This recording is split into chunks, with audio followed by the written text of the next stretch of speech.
Hi, I'm Mark Rossano, founder and CEO of C6 Capital Holdings, coming to you with Primary Vision Network.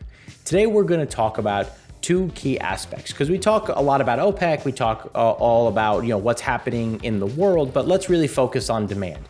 We keep talking about these economic data numbers, but what do they mean? So today we're going to focus on Europe and China. So let's just start with just global. Let's look at what the global manufacturing PMI output rankings really are, and you can see how terrible it is on a global level. India just printed a 5 for a 7 overall, a 5 for service. And it's important to understand 50 means that things are the same.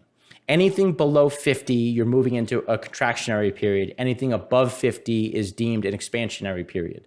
So we have an idea of how bad is this, and it is bad. And it only seems to be getting worse because each number is pulled out and understood on different levels. And we need to focus on new orders, which continues to fall, exports, which continues to fall. And why is this happening? And realistically, supply in terms of delays is only going up while demand continues to fall. So now that we've seen what this looks like on a global level, the world on an aggregate is at about 30. Let's really hone in on Europe. So when we hone in on Europe, we're going to focus on two key aspects in terms of where in Europe. So here you have the Netherlands, Ireland, Germany, Austria, France, Italy, Spain, and Greece. The UK is something separate just because they're part of the European zone, or not really anymore, but they're still considered on a GDP level. But let's focus on Germany, because Germany is really the backbone of Europe overall and the ECB and lending. So Germany has been struggling since Q4 and even before Q4 of last year.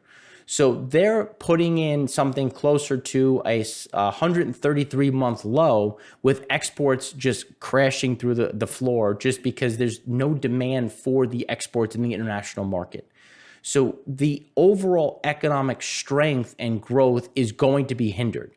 Now, the benefit for where we sit right now, Germany is the first one to start opening up, starting to roll out, and it's going to be interesting to see, is there an increase in infection?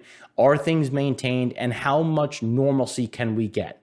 Now, this would be good for domestic consumption, but it's going to struggle because the export market remains relatively closed, even for a country like Germany that has a lot of high-value items. Italy, Spain, a lot of these areas rely a lot on tourism. Italy has a very good, very strong leather and white goods. But again, they're already at the lower end of the spectrum if we remember the 2011 crisis and the introduction of PIGS, of PIIGS, of Portugal, Ireland, Italy, Greece, and Spain as the big problem bellwethers across the European zone. So where is that a problem? Why is that an issue? And now we can turn to debt loads. And these are countries that are going to have to come to market to borrow to bridge some of this gap. The U.S. is looking to issue $3 trillion over the next 3 months. And here you can see that we're going to go from about 87% of debt to GDP to over 102.5%. Italy is one of the highest at 137%, going closer to 139, 140% of GDP. And it's just a huge onerous problem. And think of why. You need the economic growth in order to really drive and finance your debt. Now, the ECB is trying, they're just pumping as much euros into the market. They're trying to backstop. They're allowing a lot of different flow, but how are you going to finance it? And that's why we look at GDP. GDP growth is going to be negative across the board. This is going to change as new data comes out. Germany could get better as things progress, but just looking at export data and other nuggets of information, these numbers seem fairly conservative and kind of on point of how bad the GDP growth is going to be, which the Eurozone is going to average about 7.5% to 7%.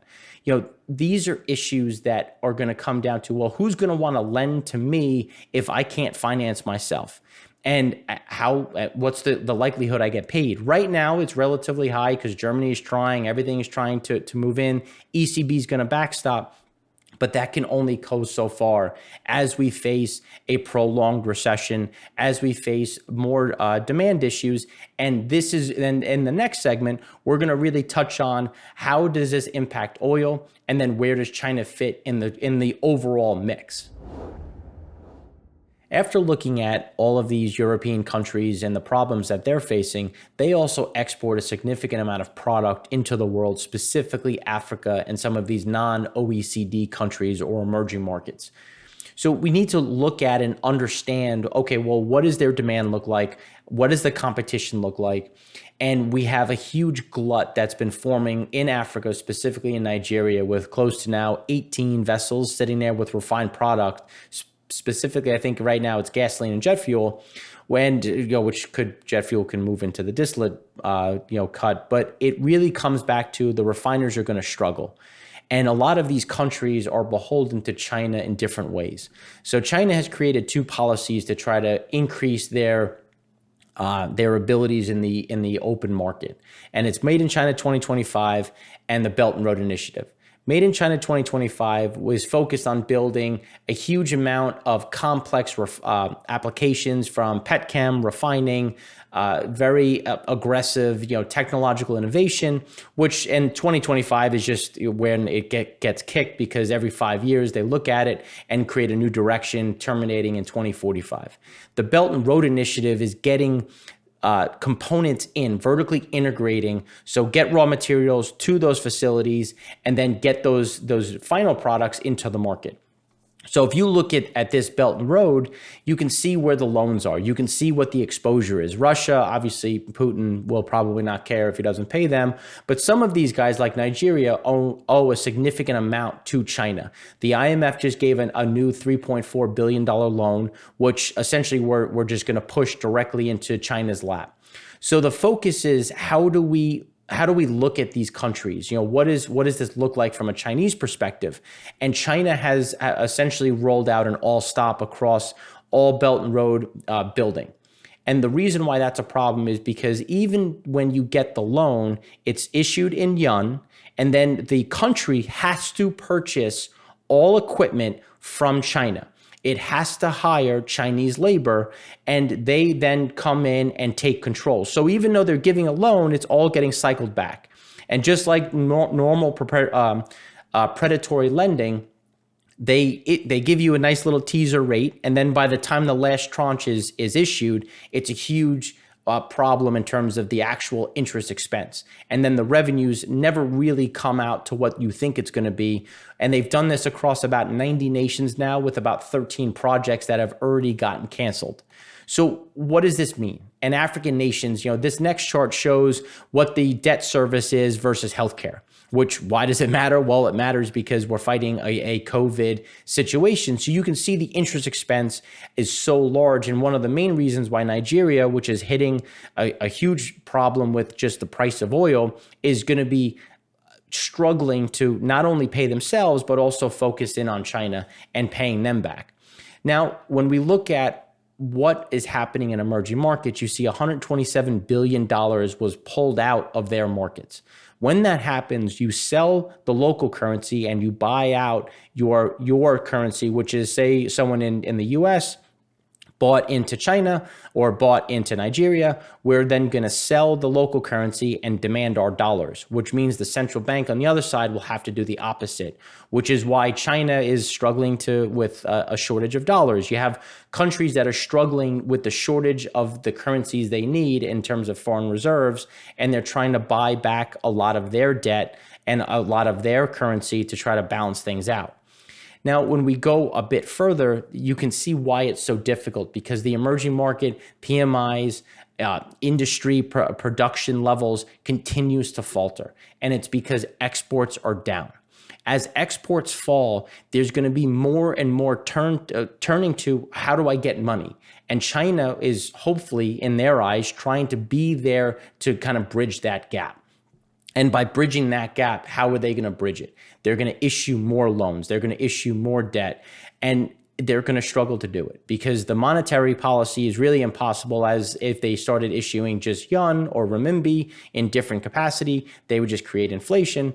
So they have to try to do it through infrastructure. And by doing it through infrastructure, they're already struggling. Now, if we look to, just for an example, given they were the first with COVID, they had a situation where they had their Labor Day. So the Labor Day was an extra day this year, but revenue and travel was down, with travel down 41% and revenue was down 60%, which means the local consumer is not spending, which means the Chinese economy is struggling in its own right. Even though they're trying to show you growth, show you strength, they're really not there, and their ability to maintain some of these projects is going to be essentially hindered, with a lot of them just sitting idle. And these countries, which might try to go back and say, look, we need more money, it won't be there, and you're going to have semi-finished projects across many of these countries. So China is a country that we're going to focus on for an extended period of time over the coming weeks as we look at their policy, where things sit. They've increased their ability to refine by more than double. So they're going to continue to try to take market share.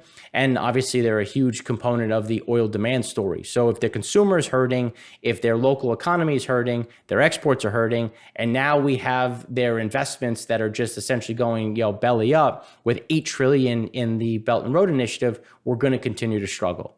So, stay with us. We're going to have more to come. We're going to have more focus on the oil supply, oil demand, refined products, and what this means across the value chain. Thanks for watching Thursday's show. Tomorrow, as we all know, is Friday, and we get to release our Frac Spread Count. So we came in last week at about 55, and here we're thinking that we could probably bottom closer to 40. But please stay tuned for tomorrow when we release our final number and discuss what this means for the U.S. market going forward, now that we have E&Ps that are reported and where's production going to end. Thanks again for watching.